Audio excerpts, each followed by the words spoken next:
In this section, we will discuss about the types of ecosystem. Types of ecosystem. It means environment में कितने types के ecosystem generally exist करते हैं, हम उन्हें डिफरेंट कैटेगरीज में यहाँ पर डिस्क्राइब करते हैं. सबसे पहले हम बात करते हैं नेचुरल इकोसिस्टम के बारे में. नेचुरल इकोसिस्टम मीन्स जो नेचर में नेचर ने ही जिसे क्रिएट किया या नेचर जिसे मैनेज करने में हेल्प करता है, that type of ecosystem is known as the natural ecosystem. अगर हम नेचुरल इकोसिस्टम का एग्जांपल लेते हैं, then there will be the example forest, उसी के साथ हम ओशंस, सी, ये सभी कंसीडर कर सकते हैं.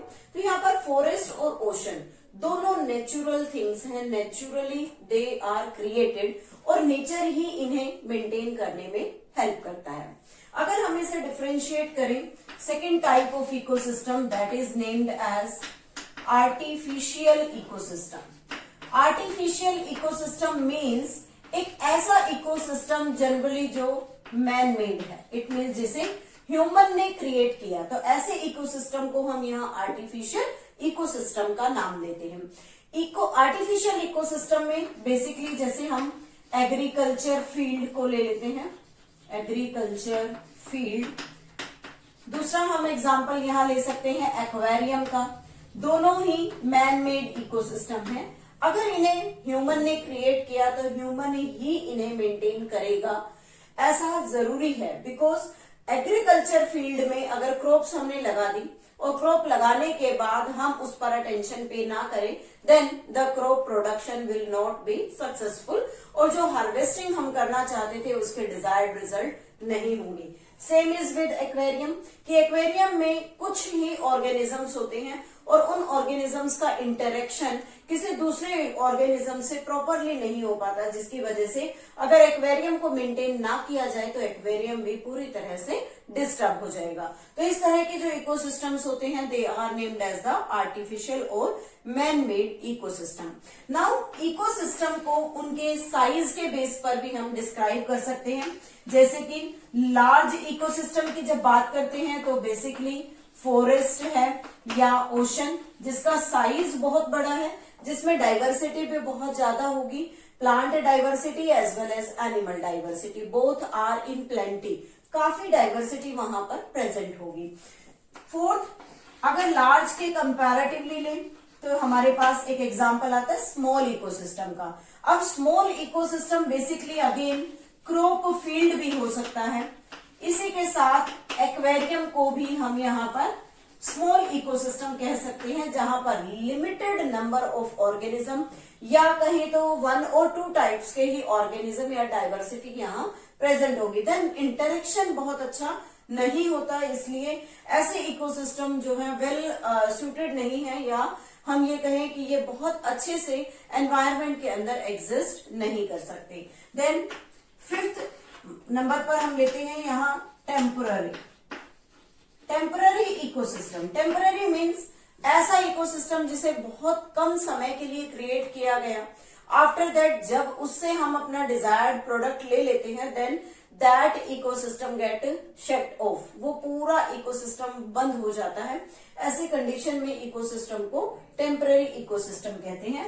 अगेन यहाँ पर जैसे हमने क्रॉप फील्ड को कंसीडर किया, क्रॉप फील्ड में एक क्रॉप व्हीट या राइस या हम कहें मस्टर्ड ग्रो किया. जब हम उसे ग्रो करते हैं then the ecosystem start developing और धीरे धीरे इकोसिस्टम, एक कंप्लीट इकोसिस्टम उस क्रॉप फील्ड में डेवलप हो जाता है.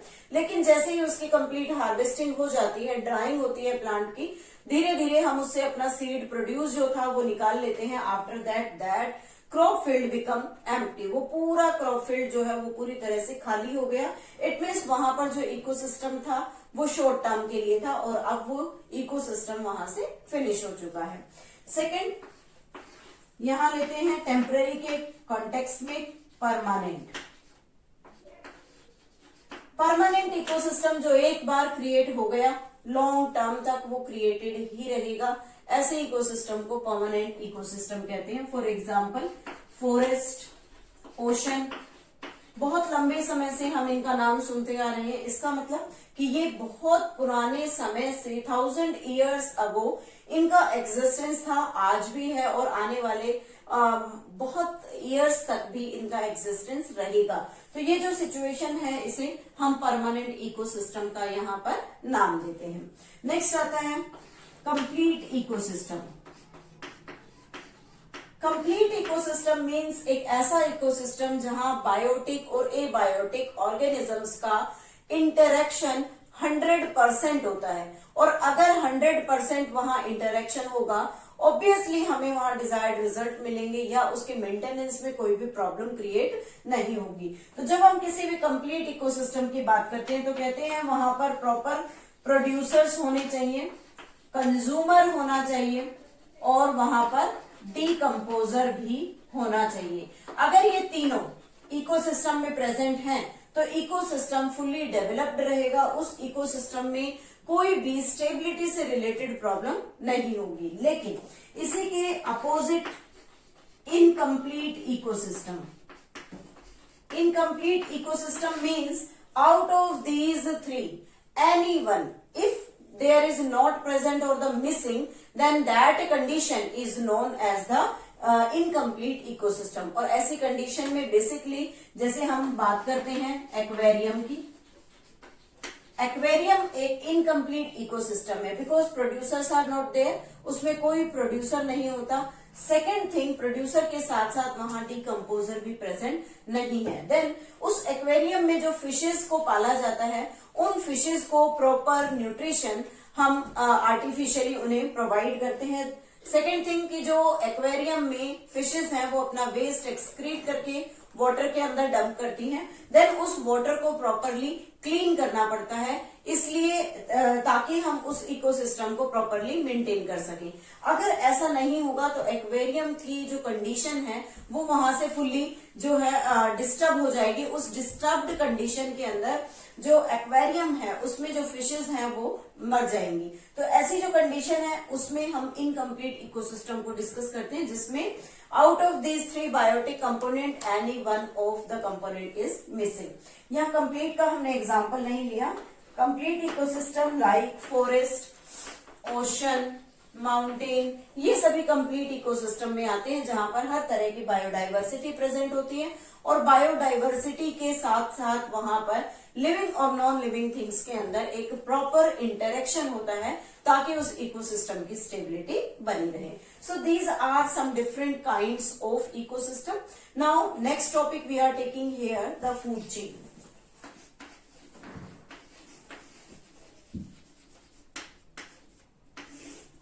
Food chain, food chain means एक ऐसा सीक्वेंस एक बायोटिक कम्युनिटी में जिससे हमें ये पता लगे या हम जिसके बारे में जाने कि कौन ऑर्गेनिज्म किस ऑर्गेनिज्म को फीड करेगा और फूड एनर्जी कहां से कहां तक ट्रांसफर होगी। ऐसी कंडीशन या ऐसी जो चेन सिस्टम हम यहाँ देखते हैं that is named as the food chain. So let me explain the food chain. What is this food chain? It is the sequence of living organism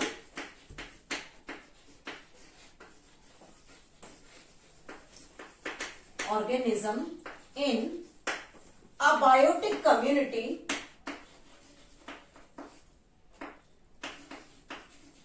which tells us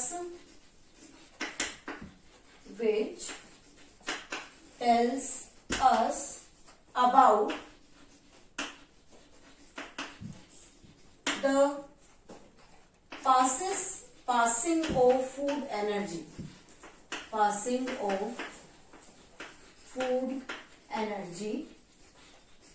from producer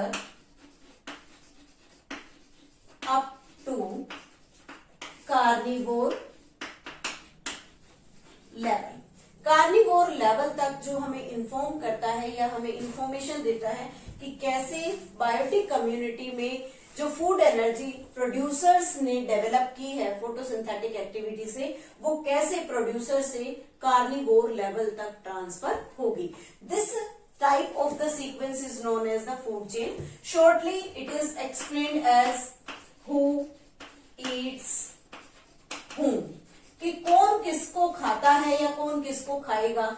इस sequence को हम basically एक food chain के medium से study कर सकते हैं। Now different examples के थ्रू स्टडी करते हैं कि फूड चेन्स को हम कैसे शो करेंगे। बेसिकली यहाँ पर अगर फूड चेन के कैरेक्टरिस्टिक्स लें तो उसमें हम मेन कैरेक्टर्स को डिस्कस करते हैं। फूड चेन में अप्रोक्सीमेटली 3 to 5 स्टेप्स होने चाहिए, minimum 3 and maximum 5 steps, because 5 steps से आगे जैसे ही हम 6th स्टेप पर मूव करेंगे, जो फूड एनर्जी पास हो रही है वन ट्रोफिक लेवल से अनदर ट्रोफिक लेवल पर, इट विल स्टार्ट डिक्रीजिंग। वो जो लेवल पर एनर्जी ट्रांसफर होगी it will be in the negligible amount, वो नेग्लिजिबल अमाउंट में होगी। इसलिए किसी भी फूड चेन के अंदर लिमिटेड स्टेप्स होते हैं, 3 to 5 स्टेप्स। नेक्स्ट आता है there will be unidirectional flow of energy, flow of energy. यहाँ पर एनर्जी का फ्लो हमेशा यूनिडायरेक्शनल होगा, जैसा कि हमने यहाँ डिस्कस किया। हमेशा प्रोड्यूसर से कार्निवोर या कंज्यूमर के लेवल पर एनर्जी ट्रांसफर होगी। It is known as the next step और the next characteristic, it is unstable. ये अनस्टेबल होती है। It will these 2 point we will discuss in the next session कि कैसे हम एक फूड चेन को अनस्टेबल कह सकते हैं या यूनिडायरेक्शनल फ्लो ऑफ एनर्जी कैसे एक फूड चेन में रिलेटिवली पॉसिबल है। These are the characteristics. Now we are taking here the different examples of the food chain depending upon the step. First ले रहे हैं हम यहाँ पर 3 step food chain. 3 step food chain में जैसे plants पर deer ने feed किया and deer is feeded by the lion. Means plant पर deer feed करते हैं और deer पर lion feed करता है। तो यहां हम कह सकते हैं कि एक फूड डियर के लिए यहां अवेलेबल है, देन डियर जिसने प्लांट पर फीडिंग की, अब डियर भी किसी के लिए यहां फूड होगा। तो ऐसी जो कंडीशंस होती हैं उन्हें हम यहां फूड चेन का नाम देते हैं। 4th स्टेप की food chain, for example plant पर फीड करा ग्रास होपर ने, ग्रास होपर पर फ्रॉग और फ्रॉग पर स्नेक। इस तरह से 4 स्टेप की फूड चेन को शो कर सकते हैं। Now what about the 5 steps food chain? Then plants पर फीड करने वाले ग्रास होपर्स पर फीड करा फ्रॉग स्नेक एंड देन कोई भी बर्ड, यहाँ हम पिकॉक, क्रो, वल्चर, काइट कोई भी कंसीडर कर सकते हैं। तो इस तरह से 3 से 5 स्टेप की फूड चेन होती है। यहाँ जो हमने फूड चेन्स डिस्कस की हैं, all are of land plant, ये सभी टेरेस्ट्रियल फूड चेन है। अगर हम यहाँ एक्वेटिक इकोसिस्टम की फूड चेन कंसीडर करें, एक्वेटिक इकोसिस्टम में प्रेजेंट फूड चेन, जैसे सबसे पहले फाइटोप्लैंक्टन, जैसा कि हमने पहले डिस्कस किया था कि एक्वेटिक इकोसिस्टम के प्रोड्यूसर्स को फाइटोप्लैंक्टन कहा जाता है। इन्हीं फाइटोप्लैंक्टन पर फीड करते हैं जूप्लैंक्टन हर्बीवोर्स ऑर्गेनिज्म है, जिन्हें प्राइमरी कंज्यूमर भी कहा जा सकता है। जो प्लैंक्टन्स पर फीड करती हैं स्मॉल फिश पर फीड करते हैं large fish, and large fish is feeded or the eaten by the fish eating bird. तो इस तरह से एक एक्वेटिक इकोसिस्टम की फूड चेन को भी हम यहाँ कंसीडर करते हैं कि कैसे एक्वेटिक इकोसिस्टम में जो फूड चेन में प्रेजेंट मेंबर्स हैं वो एक दूसरे ऑर्गेनिज्म के लिए फूड बनते हैं। हर स्टेप फूड चेन के अंदर हम एक चीज ऑब्जर्व कर रहे हैं कि एनर्जी प्लांट यानी कि प्रोड्यूसर से कार्निवोर लेवल पर ट्रांसफर होती है। हर एक फूड चेन में जो लेवल्स हैं बायोटिक कंपोनेंट के वो अलग अलग हैं। जैसे 3 स्टेप फूड चेन में plant producer, that is the first trophic level. Deer consumer और primary consumer, second trophic level. Lion, secondary consumer, third trophic level. इसी तरह से अगर 5 स्टेप फूड चेन में बात करें, this is the producer, this is herbivore और the primary consumer, carnivore, secondary consumer, carnivore, tertiary consumer, and this is also the carnivore and the last trophic level. तो इस तरह से अलग अलग फूड चेन्स में अलग अलग ऑर्गेनिजम्स को डिफरेंट ट्रॉफिक लेवल्स पर हम प्लेस करते हैं. So this is all about the food chain.